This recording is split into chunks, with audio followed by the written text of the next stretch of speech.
اعوذ باللہ من الشیطان الرجیم بسم اللہ الرحمن الرحیم سبح للہ ما فی السماوات وما فی الارض وهو العزیز الحکیم یا ایہا الذین آمنوا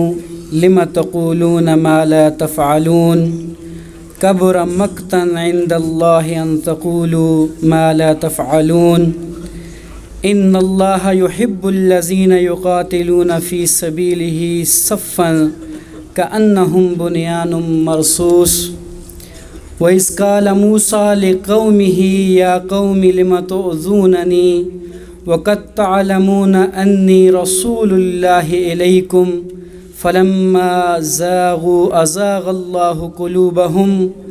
وَاللَّهُ لَا يَهْدِي الْقَوْمَ الْفَاسِقِينَ وَإِذْ قَالَ عِيسَى ابْنُ مَرْيَمَ يَا بَنِي إِسْرَائِيلَ إِنِّي رسول اللہ علیکم مصدقا لما بین یدی من التوراة ومبشرا برسول یأتی من بعد اسمہ احمد فلما جاءهم بالبینات فقالوا هذا سحر مبین ومن أظلم ممن افترى على الله الكذب وهو يدعى إلى الإسلام والله لا يهدي القوم الظالمين يريدون ليطفئوا نور الله بأفواههم والله متم نوره ولو كره الكافرون هو الذي أرسل رسوله بالهدى ودين الحق ليظهره على الدين كله ولو كره المشركون يا أيها الذين آمنوا هل أدلكم على تجارة تنجيكم من عذاب أليم تؤمنون بالله ورسوله وتجاهدون في سبيل الله بأموالكم وأنفسكم ذلكم خير لكم إن كنتم تعلمون يغفر لكم ذنوبكم ويدخلكم جنات تجري من تحتها الأنهار ومساكن طيبة في جنات عدن ذلك الفوز العظيم وأخرى تحبونها نصر من الله وفتح قريب وبشر المؤمنين يا أيها الذين آمنوا كونوا أنصار الله كما قال عيسى ابن مريم للحواريين من أنصاري إلى الله قال الحواريون نحن أنصار الله فآمنت طائفة من بني إسرائيل وكفرت طائفة فأيدنا الذين آمنوا على عدوهم فأصبحوا ظاهرين صدق الله العظيم. پناہ مانگتا ہوں میں اللہ کی شیطان مردود سے، شروع اللہ کا نام لے کر جو بڑا مہربان نہایت رحم کرنے والا ہے. جو چیز آسمانوں میں ہے اور جو زمین میں ہے سب اللہ کی تنزیہ کرتی ہے اور وہ غالب حکمت والا ہے. مومنو، تم ایسی باتیں کیوں کہا کرتے ہو جو تم کیا نہیں کرتے؟ اللہ اس بات سے سخت بیزار ہے کہ ایسی بات کہو جو کرتے نہیں. جو لوگ اللہ کی راہ میں پرے جما کر لڑتے ہیں کہ گویا سیسا پلائی ہوئی دیوار ہیں، وہ بے شک محبوب کردگار ہیں، بے شک اللہ ان کو محبوب رکھتا ہے. اور وہ وقت یاد کرنے کے لائق ہے کہ جب موسیٰ علیہ السلام نے اپنی قوم سے کہا کہ بھائیو تم مجھے کیوں ایذا دیتے ہو حالانکہ تم جانتے ہو میں تمہارے پاس اللہ کا بھیجا ہوا ہوں. تو جب ان لوگوں نے کجروی کی اللہ نے ان کے دل ٹیڑھے کر دیے اور اللہ نافرمانوں کو ہدایت نہیں دیتا. اور وہ وقت بھی یاد کرو جب مریم علیہ السلام کے بیٹے عیسیٰ علیہ السلام نے کہا اے بنی اسرائیل میں تمہارے پاس اللہ کا بھیجا ہوا آیا ہوں اور جو کتاب مجھ سے پہلے آ چکی ہے یعنی تورات اس کی تصدیق کرتا ہوں. اور اے پیغمبر جو میرے بعد آئیں گے ان کا نام احمد ہوگا، ان کی بشارت سناتا ہوں. پھر جب وہ لوگ ان لوگوں کے پاس کھلی نشانیاں لے کر آئے تو کہنے لگے یہ تو صریح جادو ہے، اور اس سے ظالم کون ہے کہ بلایا تو جائے اسلام کی طرف اور وہ اللہ پر جھوٹ بہتان باندھے، اور اللہ ظالم لوگوں کو ہدایت نہیں دیا کرتا۔ یہ چاہتے ہیں کہ اللہ کے چراغ کی روشنی کو منہ سے پھونک مار کر بجھا دیں، حالانکہ اللہ اپنی روشنی کو پورا کر کے رہے گا، خواہ کافر ناخوش ہی ہوں۔ وہی تو ہے جس نے اپنے پیغمبر کو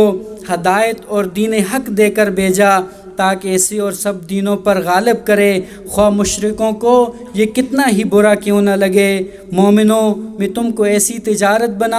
بتاؤں جو تمہیں عذاب علیم سے مخلصی دے یا تمہیں ایک دردناک عذاب سے نجات بخشے؟ وہ یہ ہے کہ اللہ پر اور اس کے رسول صلی اللہ علیہ وسلم پر ایمان لاؤ اور اللہ کی راہ میں اپنے مال اور جان سے جہاد کرو، اگر سمجھو تو یہ تمہارے حق میں بہتر ہے، وہ تمہارے گناہ بخش دے گا اور تم کو باغ ہائے جنت میں جن میں نہریں بہہ رہی ہیں اور پاکیزہ مکانات میں جو بہشت ہائے جاودانی میں تیار ہیں داخل کرے گا۔ یہ بڑی کامیابی ہے۔ اور ایک اور چیز جس کو تم بہت چاہتے ہو، یعنی اللہ کی طرف سے مدد اور فتح عنقریب ہوگی، اور مومنوں کو اس کی خوشخبری سنا دو۔ مومنوں، اللہ کے مددگار ہو جاؤ، جیسے عیسیٰ ابن مریم نے حواریوں سے کہا کہ بھلا کون ہے جو اللہ کی طرف بلانے میں میرے مددگار ہوں؟ حواریوں نے کہا کہ ہم اللہ کے مددگار ہیں، تو بنی اسرائیل میں سے ایک گروہ تو ایمان لے آیا اور ایک گروہ کافر رہا۔ آخر الامر ہم نے ان ایمان لانے والوں کو ان کے دشمنوں کے مقابلے میں مدد دی اور وہ غالب ہو گئے۔ بے شک سچ فرمایا اللہ تعالیٰ نے۔ نبی اکرم صلی اللہ علیہ وسلم نے فرمایا 4 صفتیں ایسی ہیں کہ جس شخص میں یہ چاروں پائی جائیں وہ خالص منافق ہے، اور جس میں کوئی ایک صفت پائی جائے اس میں نفاق کی ایک خصلت ہے جب تک وہ اسے چھوڑ نہ دے۔ یہ کہ اول کہ جب اس کے پاس کوئی امانت رکھی جائے تو وہ اس میں خیانت کرے، جب وہ بولے تو جھوٹ بولے، جب عہد کرے تو اس عہد کی پاسداری نہ کرے، اور جب لڑے تو اخلاق و دیانت کی ساری حدوں کو توڑ دے۔ انتہائی عزیز معتمد عام، ذمہ داران جمعیت اور جان سے عزیز اراکین جمعیت، السلام علیکم ورحمۃ اللہ وبرکاتہ۔ سبحان اللہ وبحمدہ،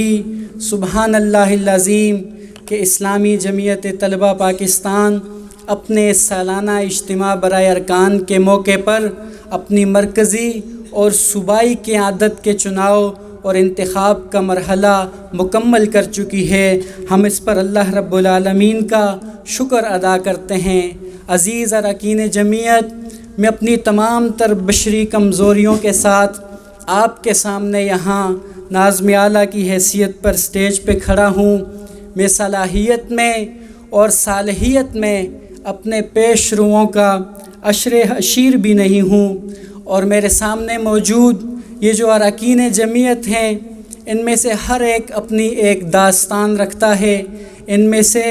ایسے اراکین بھی یہاں موجود ہیں کہ جن کو میں جانتا ہوں کہ گزشتہ سال جن کے والدین، والد اور والدہ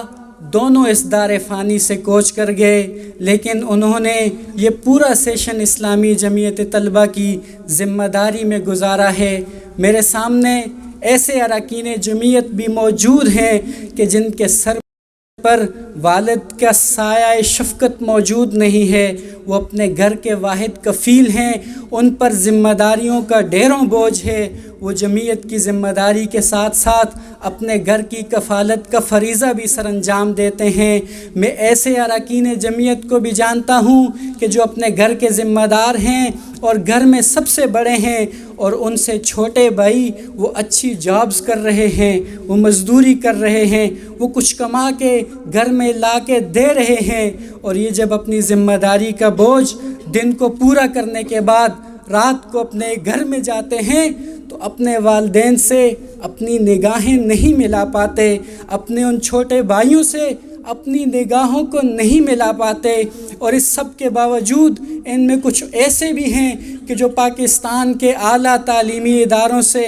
ویل کوالیفائڈ ہیں، لیکن جمعیت کے نظم کے حکم پر وہ اپنی ڈگری کو ایک طرف رکھ کر جمعیت کی ذمہ داری کو ادا کرنے میں مصروف عمل ہیں۔ اور ان اللہ اشترا من المؤمنین انفسہم واموالہم بان لہم الجنہ کے مصداق، جنت کے بدلے میں، اقامت دین کی جدوجہد کے نتیجے میں، رضائے الہی کے حصول کے بدلے میں اپنی جوانیوں کو اللہ کے سپرد کر چکے ہیں۔ عزیز اراکین جمعیت، اسلامی جمعیت طلبہ اللہ رب العالمین کی شکر گزار ہے کہ نفس نفسی، دنیا داری، دین بیزاری، باطل پرستی اور شر و فساد کے اس دور کے اندر، کہ جس کے بارے میں نبی اکرم صلی اللہ علیہ وسلم نے فرمایا تھا کہ لوگوں پر ایک زمانہ ایسا آئے گا کہ دین پر صبر کرنے والا آدمی ایسا ہوگا جیسے ہاتھ میں چنگاری پکڑنے والا۔ ایسے دور میں عزیز ساتھیوں،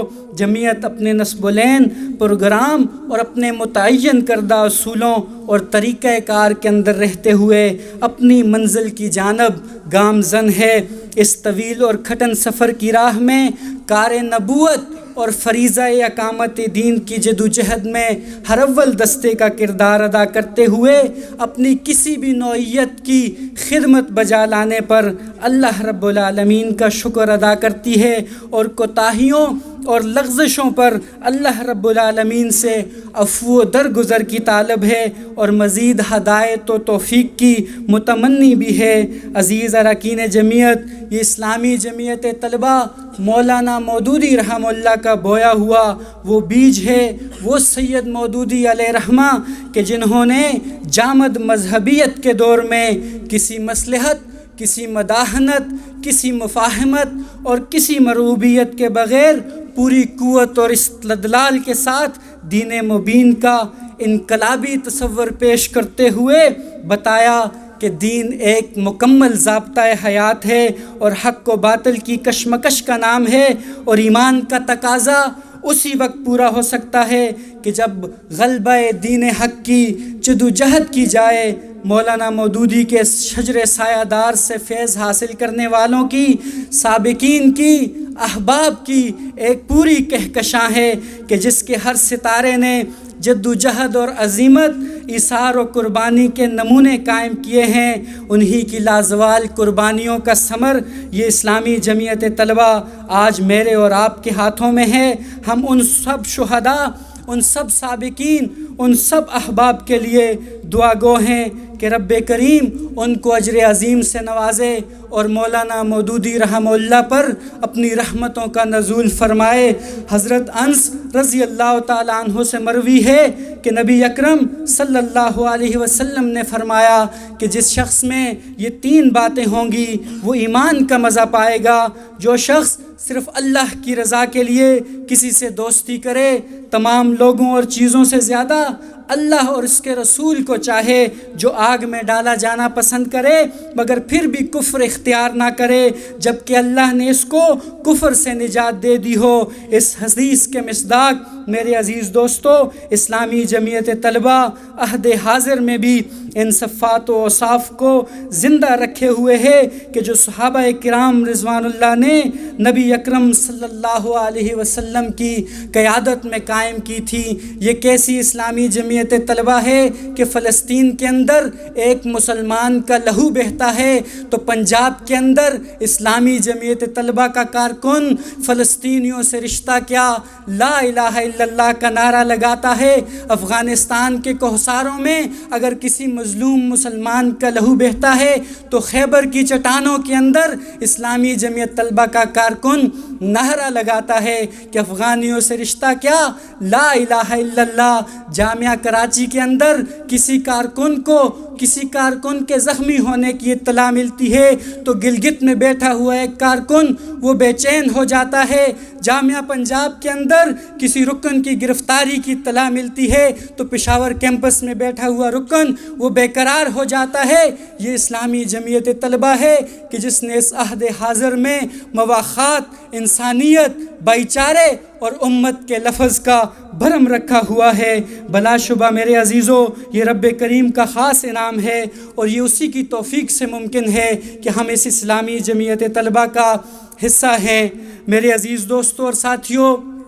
اسلامی جمعیت طلبہ پاکستان نے اپنا گزشتہ یوم تاسیس وہ 75واں یوم تاسیس منایا، اس کو ڈائمنڈ جبلی کے عنوان سے منایا، اور اسلامی جمعیت طلبہ اپنی عمر کے 75ویں سال میں داخل ہو چکی ہے۔ ہم اسلامی جمعیت طلبہ کے ان 75 سالوں کا کئی حوالوں سے جائزہ لے سکتے ہیں۔ یہ جائزہ تنقیدی بھی ہو سکتا ہے، یہ تعمیری بھی ہو سکتا ہے، لیکن تفصیل میں جائے بغیر میں اسلامی جمعیت طلبہ کے اس 74 سالہ ماضی کے چند اوراق آپ کے سامنے پلٹتا ہوں کہ اسلامی جمعیت طلبہ کے ماتھے پر کامیابیوں کے کئی تاج جڑے ہیں۔ یہ کامیابیاں علمی اور فکری محاذ پر بھی ہیں، یہ تعلیمی اور سیاسی محاذ پر بھی ہیں۔ پاکستان کی نظریاتی اور جغرافیائی سرحدات کا تحفظ ہو، تعلیمی اداروں میں باطل نظریات کے مقابل حق کا بول بالا کرنا ہو،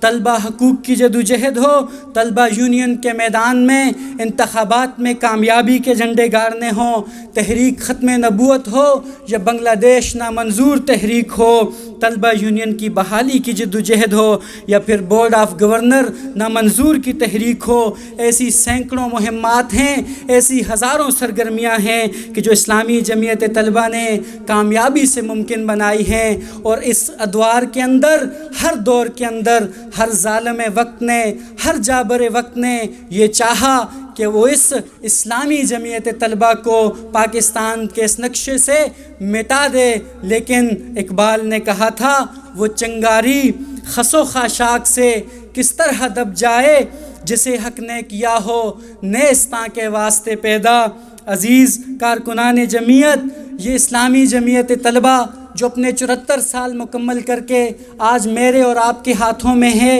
ان کامیابیوں کی واحد وجہ وہ صرف اور صرف یہی ہے کہ ہر دور کے اندر زمان اور مکان کے اعتبار سے اسلامی جمعیت طلبہ نے اپنی مشکلات کو سمجھا، دعوت کے تقاضوں کو سمجھا، اپنے آپ کو ان تقاضوں سے ہم آہنگ کیا، اس کے حوالے سے حکمت عملی اور منصوبہ بندی ترتیب دی، اپنے لیے اہداف کا تعین کیا، اور پھر ان اہداف کے حصول کو ممکن اور یقینی بنایا۔ یہ اس کا ثمر ہے کہ آج اسلامی جمعیت طلبہ الحمدللہ ہمارے ہاتھوں میں موجود ہے۔ عزیز ارکان جمعیت، ہمارے مخاطبین اگرچہ وہ طلبہ و طالبات ہیں، ہمارا دائرہ کار وہ تعلیمی دنیا ہے، مگر وہ تمام عوامل کو جو اس دائرہ کار کو ڈائریکٹلی یا انڈائریکٹلی افیکٹ کرتے ہیں، ان پر اثر انداز ہوتے ہیں، ان کو سمجھے بغیر دعوت دین کا کام کرنا کسی داعی کے لیے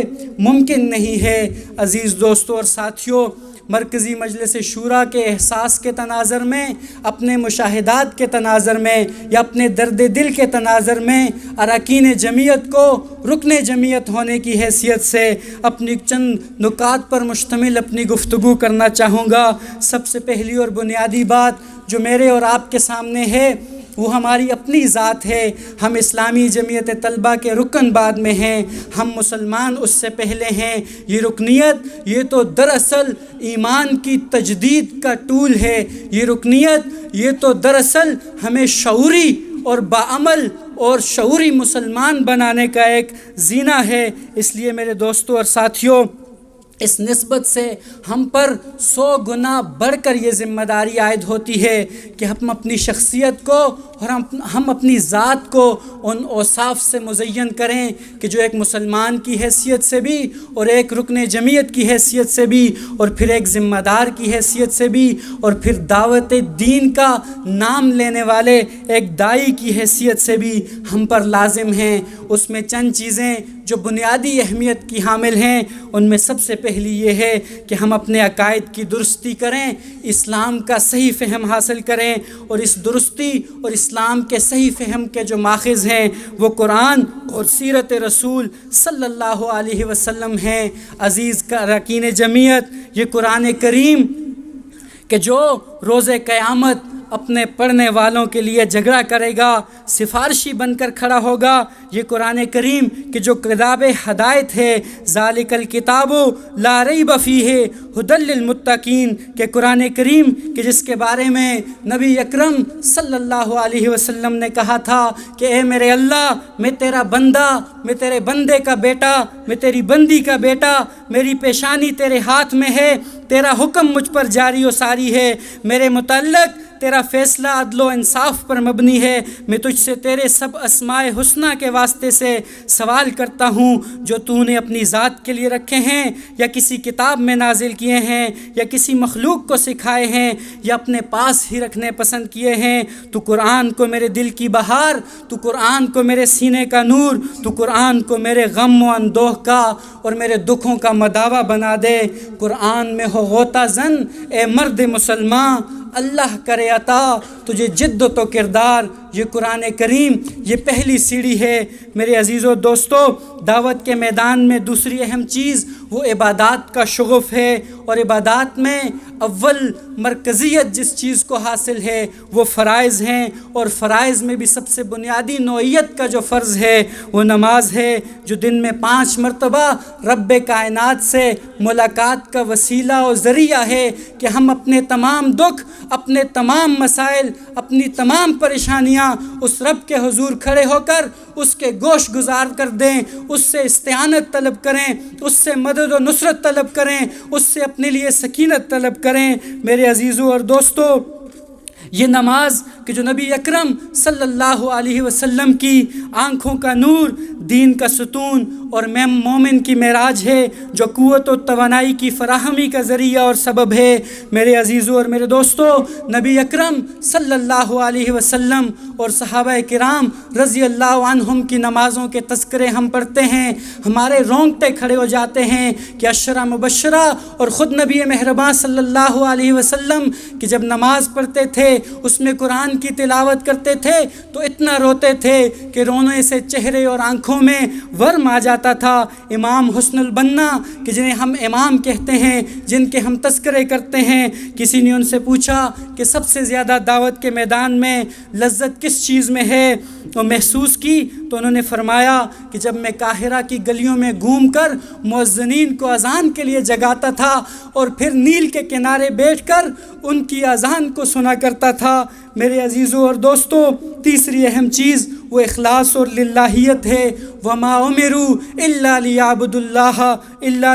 اللہ مخلصین لہ الدین، کہ مصداق ہمارا ہر عمل، چھوٹے سے چھوٹا، بڑے سے بڑا، درس قرآن سے لے کر پوسٹر لگانے تک، دعوتی وفود سے لے کر دعوتی گشتوں تک، کسی کے ساتھ ڈائلاگ کرنے سے لے کر کسی ریلی اور مظاہرے تک، یہ سارے کا سارا عمل للہ فی اللہ ہونا چاہیے، یہ اللہ کی رضا کے لیے ہونا چاہیے۔ ہماری نیت میں اس سے بڑھ کر کوئی غرض و غائد شامل نہیں ہونی چاہیے، ورنہ وہ مشہور حدیث وہ اپنے سامنے رکھیے کہ جس حدیث کے مطابق ایک عابد، ایک شہید اور ایک انفاق کرنے والا محض نیت کی کھوٹ کی بنا پر جہنم میں ڈال دیے جاتے ہیں۔ میرے عزیزو اور میرے دوستو، اس کے ساتھ ساتھ ایثار و قربانی، محبت و اخوت، اخلاق و کردار، صبر و استقامت اور حکمت و بصیرت، یہ وہ ساری چیزیں ہیں، یہ وہ سارے پہلو ہیں، یہ وہ سارے اوصاف ہیں کہ جو مجموعی طور پر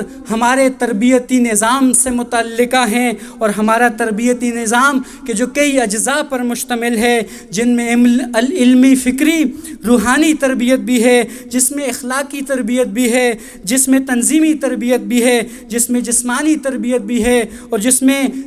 میں سیاسی تربیت بھی ہے۔ اور یہ وہی تربیتی نظام ہے کہ اپنی ہر شورا کے اندر، اپنے ہر اجتماع کے اندر، اپنی ہر تربیت گاہ کے اندر، اپنے ہر جائزے کے اندر جس کی کمزوری کا ہم جائزہ لیتے ہیں، لیکن اس کے جائزہ لینے کا پیمانہ اسی اجتماعی ارکان کو بنا لیتے ہیں۔ آپ اور میں اپنے گریبان میں جاگتے ہیں کہ تیسرا دن ہے، ہمیں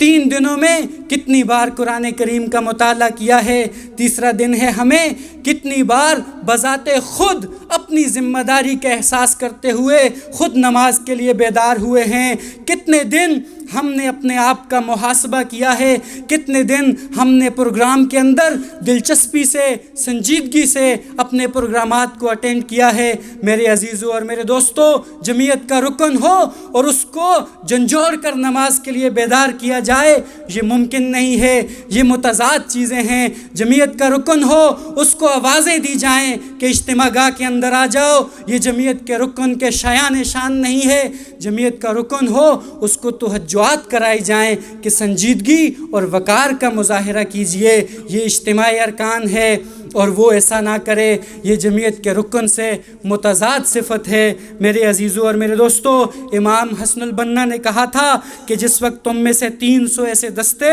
تیار ہو جائیں کہ جن میں سے ہر ایک اپنے آپ کو تیار کر چکا ہو، روحانی طور پر ایمان اور عقیدہ کی طاقت سے مسلح ہو، فکری طور پر علم و ثقافت کے جوہر سے آراستہ ہو، جسمانی طور پر ریاضت اور عسکری تربیت میں کامل ہو، اس وقت تم مجھ سے یہ مطالبہ کر سکتے ہو کہ میں تمہیں لے جا کر سمندر کی پہنائیوں کو چیر دوں، آسمان کی بلندیوں کو جالوں، ہر باطل قوت سے ٹکراؤں۔ اس وقت ایسا کرنے میں مجھے انشاءاللہ کوئی باک نہ ہوگا۔ سید مودودی میرے اور آپ کے مرشد نے کہا تھا، ہم دراصل ایسا گروہ تیار کرنا چاہتے ہیں جو ایک طرف زہد و تقوی میں اصطلاحی زاہدوں اور متقیوں سے بڑھ کر ہو، اور دوسری طرف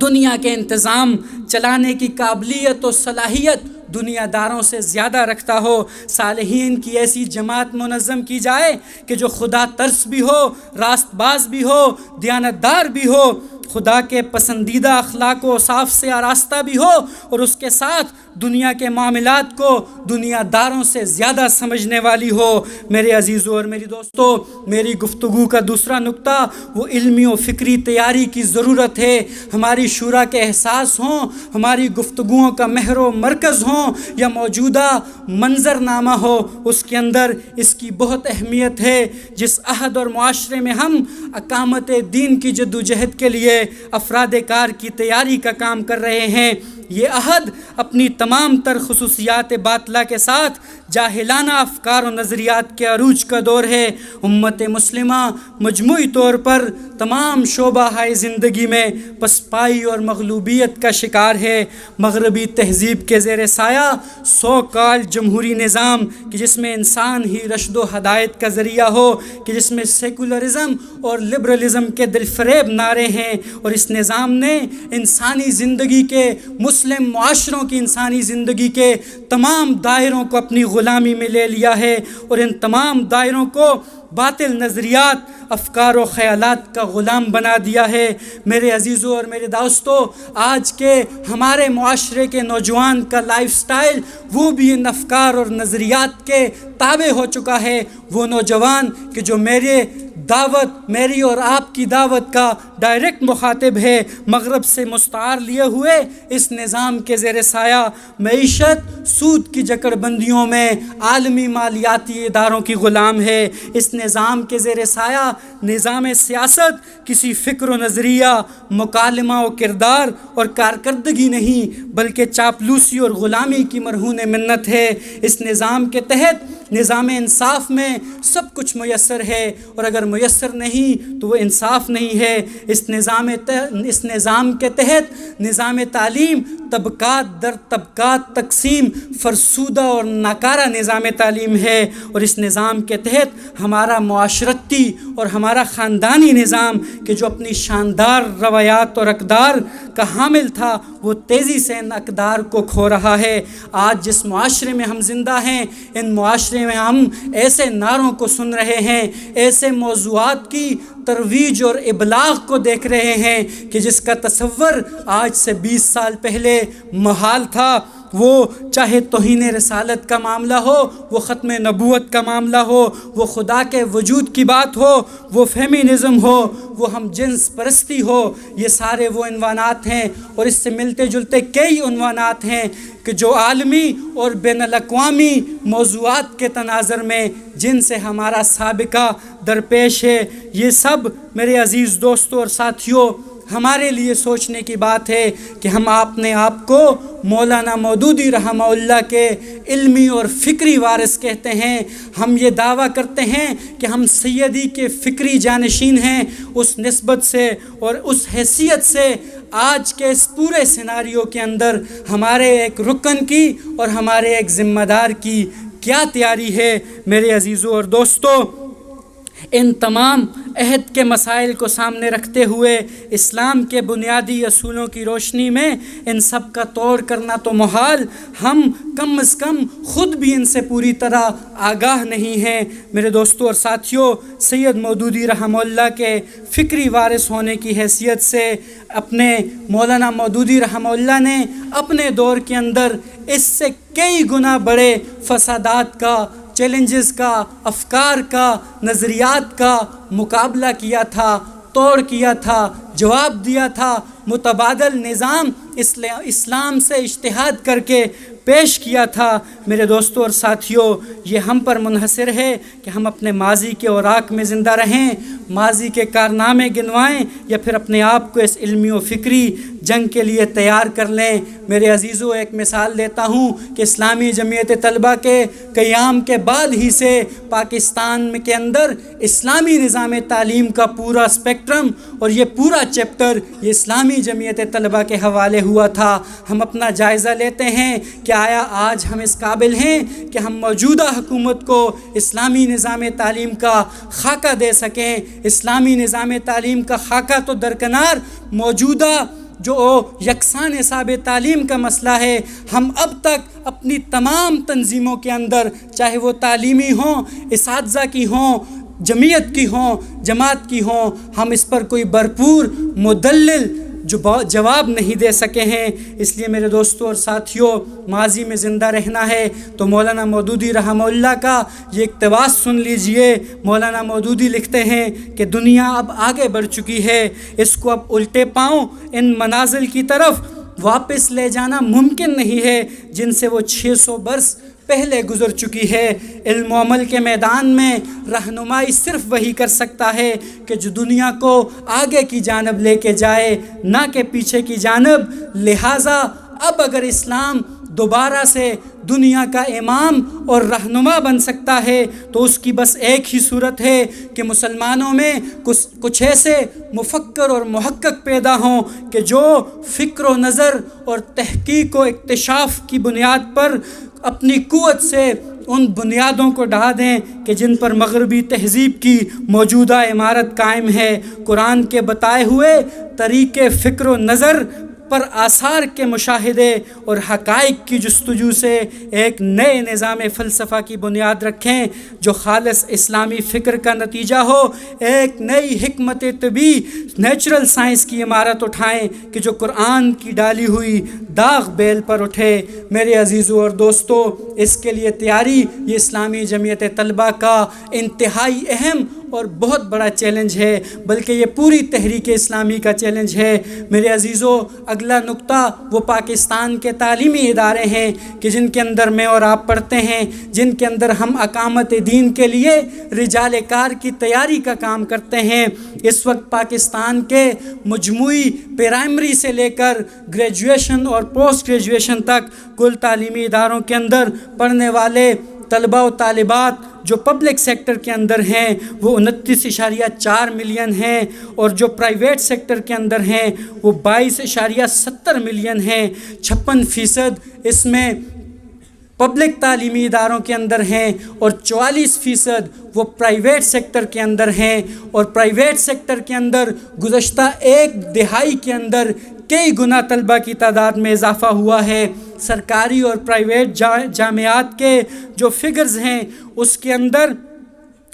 56% میل ہیں، 44% فیمیل ہیں. یہ بھی ہمارے لیے ایک بڑا چیلنج ہے کہ آج پاکستان کی جامعات سے ایک قدم آگے بڑھ کر پاکستان کے اندر جو ڈگری کالجز ہیں، جو پوسٹ گریجویٹ کالج ہیں، وہاں پر بھی اوپن میرٹ کی بنیاد پر کو ایجوکیشن کا آغاز ہو چکا ہے، اور اوپن میرٹ کی بنیاد پر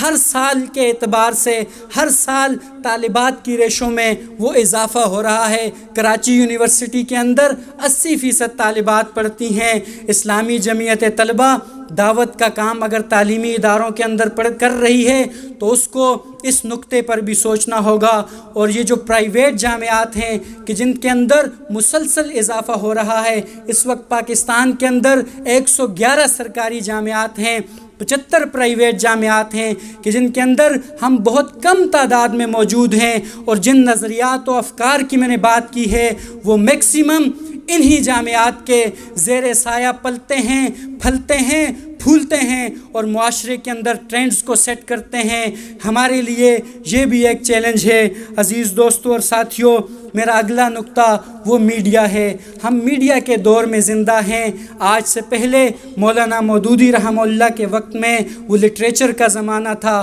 اس کے بعد اخبارات کا زمانہ تھا، آج میڈیا کا زمانہ ہے۔ ڈیجیٹل انقلاب کے رونما ہونے کے نتیجے میں ہم یہ کہہ سکتے ہیں کہ یہ میڈیا ایک فتنہ بھی ہے، لیکن ہم یہ بھی مانتے ہیں کہ میڈیا ایک نعمت بھی ہے۔ اگر اس کو ہم دعوتی اعتبار سے پلان کریں گے، ڈیزائن کریں گے اور اپنی دعوت کے ابلاغ کے لیے بہترین سے بہترین انداز میں لے کر چلیں گے تو پاکستان کے اندر کئی کروڑ نوجوان ہیں کہ جو اس وقت سوشل میڈیا سے منسلک ہیں۔ اس لیے اس کو مثبت انداز میں، بہترین انداز میں آگے لے کر چلنے کی ضرورت ہے۔ میرے عزیز دوستوں اور ساتھیوں، چند باتیں میں اپنے جامعات کے ساتھیوں سے کرنا چاہوں گا۔ یہ جامعات کے جو مضبوط پاکٹس ہیں یہ ہماری جمعیت کا چہرہ ہیں۔ کسی خیبر کے ایک دور دراز علاقے کے اندر ایک ٹاؤن یا ایک سٹی کے اندر ہونے والے جمعیت کے پروگرام کا کوئی اثر نہیں ہے، لیکن اسلامک یونیورسٹی کے اندر، قائد اعظم یونیورسٹی کے اندر، پنجاب یونیورسٹی کے اندر یا پشاور یونیورسٹی کے اندر یا ہزارہ یونیورسٹی کے اندر ہونے والے پروگرام کا، ہونے والے ایونٹ کا، چاہے وہ پازیٹیو ہو چاہے وہ نیگیٹو ہو، اس کا اثر مجموعی طور پر پوری تنظیم پر ہوتا ہے۔ اس لیے میرے دوستوں اور ساتھیوں، انہی اداروں کے اندر ہمارا سابقہ مشکلات سے بھی ہے، آزمائشوں سے بھی ہے، مصیبتوں سے بھی ہے، چاہے وہ عصبیت پرستی ہو، وہ لسانیت ہو، وہ قومیت ہو، وہ مسلکیت ہو، یہ سارے عوامل یہیں پر جمع ہوتے ہیں کہ جن سے ہمارا سابقہ پیش آتا ہے۔ لیکن میں آپ سے گزارش کرتا ہوں کہ آپ کے ساتھ پڑھنے والا آپ کا کارکن وہ آپ کی رعیت ہے۔ کلکم راع وکلکم مسئول عن رعیتہ، اس کی ڈگری کے ذمہ دار آپ ہیں، اس کے جسم و جان کی صلاحیتوں کے ذمہ دار آپ ہیں، اس گھر کی امیدوں کے ذمہ دار آپ ہیں کہ جو اس کے والدین نے، اس کے بہن بھائیوں نے لگا کے آپ کے پاس بھیجا ہے۔ اس لیے میرے عزیزوں اور میرے دوستوں، طاقت کے برم میں، قوت کے برم میں، نظامت کے برم میں کبر کی طرف نہ چلی جائیے گا، بڑائی کا برم دل میں مت لے آئیے گا، کسی پر ظلم مت کر لیجئے گا۔ آپ کے سامنے حضرت علی رضی اللہ تعالیٰ عنہ کا وہ واقعہ ہر لمحہ ہونا چاہیے کہ جب وہ میدان جہاد کے اندر ایک یہودی کے سینے پر چڑھ گئے، اس کو قتل کرنا چاہتے تھے، اس نے حضرت علی کے منہ پر تھوک دیا، حضرت علی فوراً نیچے اتر گئے۔ اس نے کہا، علی کیوں چھوڑ دیا؟ اس نے کہا، پہلے میں تمہیں رب کی رضا کے لیے قتل کر رہا تھا، اب تم نے میرے چہرے پہ تھوک دیا ہے، مجھے شبہ ہے کہ شاید اس میں میری ذاتی انا شامل نہ ہو جائے۔ اس لیے میرے دوستوں اور ساتھیوں، نفرت بھی اللہ کے لیے، محبت بھی اللہ کے لیے۔ داعیوں کا شیوا وہ محبت ہے، یقین محکم عمل پہ ہم، محبت فاتح عالم، جہاد زندگانی میں ہیں یہ مردوں کی شمشیریں، حکمت و بصیرت کا دامن، صبر و استقامت کا دامن، اسوہ رسول اور اسوہ صحابہ اور اپنے مرشد سید مودودی کی سنت کو سامنے رکھتے ہوئے اسی انداز میں آگے بڑھنا ہے۔ سب کو اپنا دائی سمجھنا ہے، ان کے تک دائی کی صورت میں پہنچنا ہے، کسی کو اپنا دشمن نہیں سمجھنا۔ اس بات کو یاد رکھیں کہ ہم مسلم معاشرے کے اندر، اسلامی مملکت کے اندر، مسلمانوں کے اندر دعوت دین کا کام کر رہے ہیں۔ ہم اپنے ذہن کے اندر اگر 80s کا اور 90s کا کرزما رکھیں گے، اس سے باہر نہیں نکلیں گے۔ اپنے آپ کو ابھی بھی یونین کے سٹیک ہولڈر سمجھیں گے تو آپ اور میں نادان ہیں۔ ہمیں معاشرے کے اتار چڑھاؤ کو آج کے دور کو سمجھ کر آج کے دور میں زندہ رہنا ہوگا۔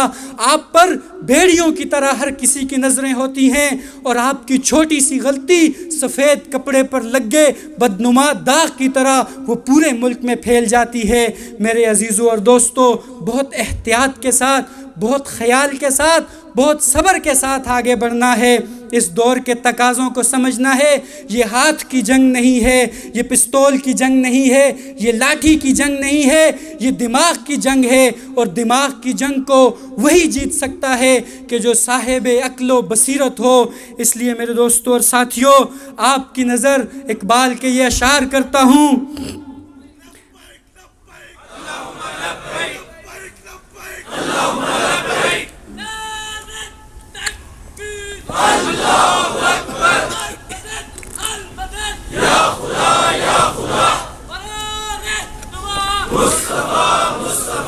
اس میدان عمل میں سرگرداں